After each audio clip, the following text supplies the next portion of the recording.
皆さんこんにちは。現代のもののけ姫ことまこです。はい、今日は化粧をしながら前回っていうか前々回車椅子のチケットの件についてお話しした動画があるんです。それまだ見てない方は見ていただきたいなと思うんですけど、軽くというかお話ししますと、フォロワーさんからね、あるイベントに行く予定で車椅子席買ったんだけど、2階と4階の席があって、2階の車椅子席、多分きっともともとその場所に、施設にある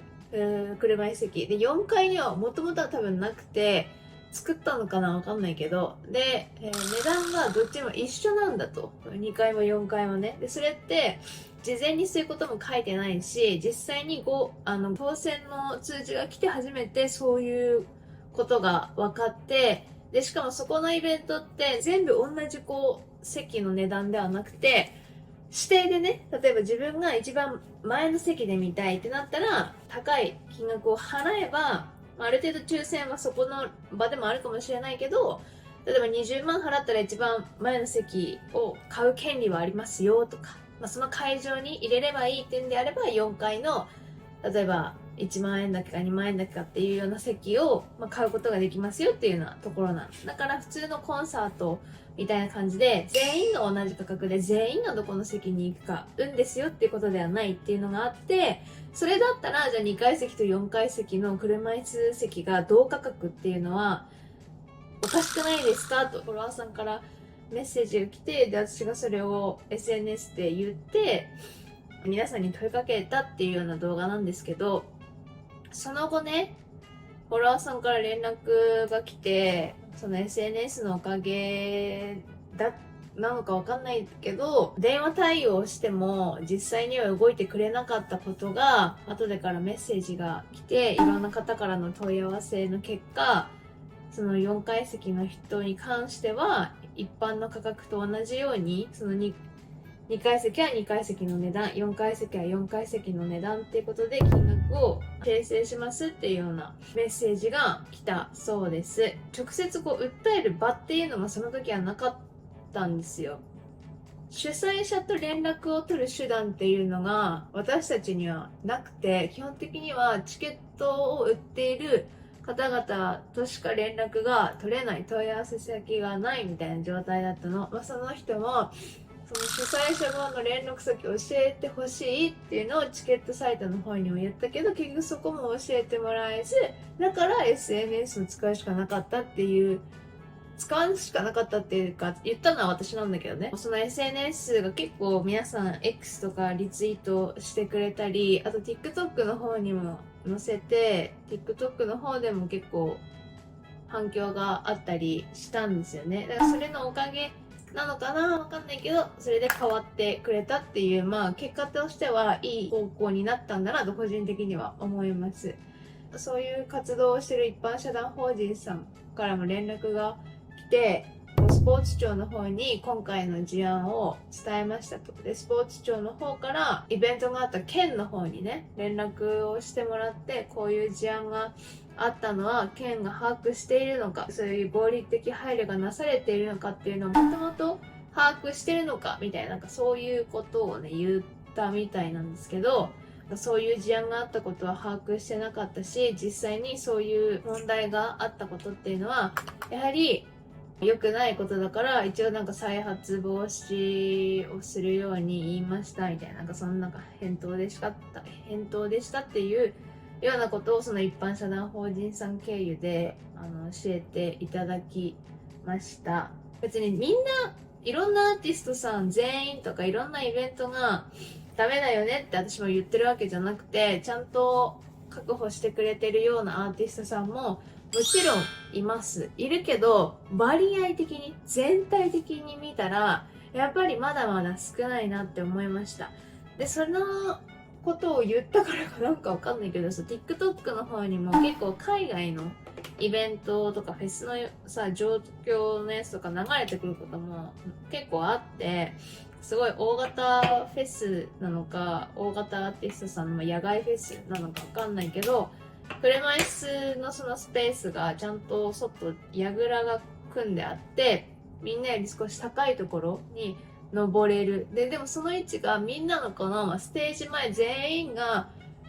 一般の人、健常者の人で、その後ろに車椅子の人たちのスペースがあって櫓を組むっていうことではなくて、真ん中は基本的に一般の人だけど、ちょっとこう斜め後ろだからある程度前列に近いところに櫓を組むみたいな感じだから、結構目視でアーティストさんが見えるっていうような位置だったので、そういうところって、日本のフェスの動画見て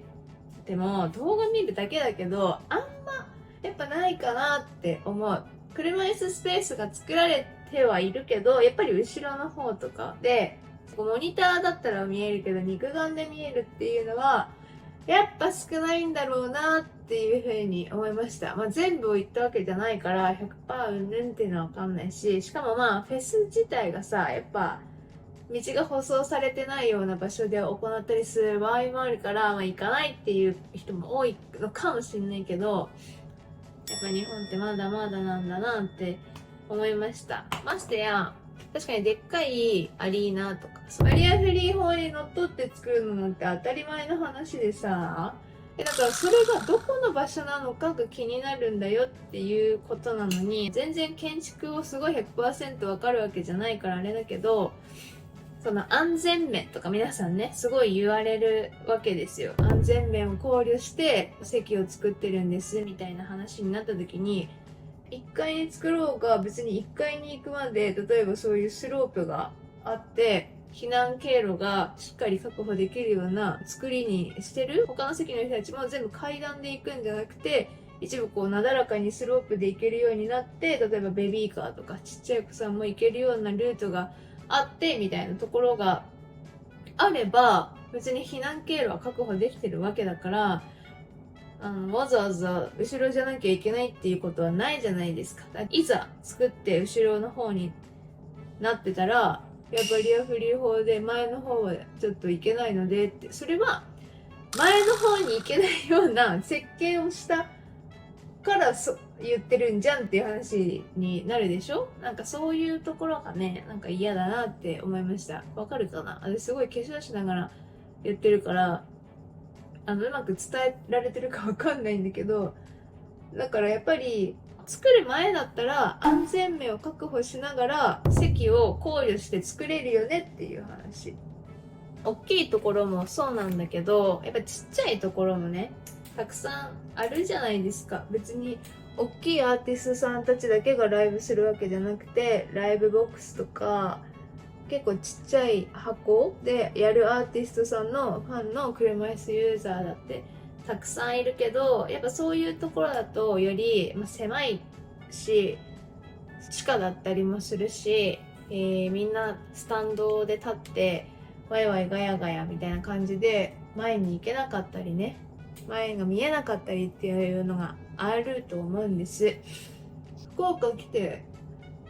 クラブにね、車椅子の人と一緒に行って、まだ空いてる時間に行ったのさ。ちょうどその日にサルっていうラッパーさんのライブがそのクラブであるっていうのを行った時に知って、でまだ空いてるから、じゃあ前列確保できんじゃんって思って前列の方に行ったの。わーいって2列目くらいも確保できて、すごい近い距離で見てって、パッて後ろ見たらすごい人いっぱいいてたのよ。いつの間にこんなにいっぱいいてたんだっていうくらいすごい人がたくさんいてて、でもそしたら周りのなんかきっと自衛隊くんなんだろうなっていう人たちが私たちになんか言うわけでもなく、後ろの波をその人たちがね守ってくれてる感じだったんだっけ。だから「わあ、ありがとうございます」って言ったり、あとライブ終わってじゃあ帰ろうかみたいな、12時近いしってなったら、もうわーっと後ろまですごい人がいて、うちら一番前にいるからさ、やばくないみたいな、この人数避けて通れるかなみたいな感じだったけど、その自衛隊くんはじめ結構周りの人たちが誘導してくれたの。はい、通りますよみたいな、はい、通るから皆さんどいてどいてみたいな感じで、いろんな人が道を開けるのを手伝ってくれて、